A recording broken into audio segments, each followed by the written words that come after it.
తనేమడుగుతుంది? నువ్వు ఎవరు అని అడుగుతుంది. నేను ఒక తెలుగు ఆమెను, మాది ఆంధ్రప్రదేశ్.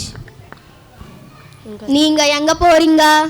తనేమడుగుతుంది? నువ్వు ఎక్కడికి వెళ్తున్నావు అని అడుగుతుంది. నేను తమిళనాడుకు వచ్చాను. ఉంగలుక్కు ఎన్నవేను.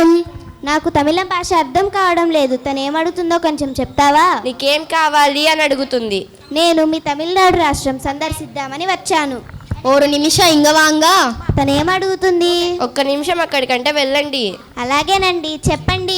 నాకు కూడా తెలుగు మాట్లాడడం వచ్చు. మా తమిళనాడు రాష్ట్ర సంస్కృతి సాంప్రదాయాలను నీకు తెలియజేస్తాను. నువ్వేమి గాబరా పడొద్దు. అవునా, మీకు తెలుగు కూడా వచ్చా? ఇందక్కడి నుంచి తమిళం భాష అర్థం కాక ఎంత ఇబ్బంది పడ్డానో. మా 3వ తరగతి విద్యార్థులు నీకు తమిళనాడు రాష్ట్ర అన్ని విశేషాలను తెలియజేస్తారు. ముందుగా ప్రార్థన గీతాన్ని పాడడానికి మన ముందుకు వస్తున్నారు.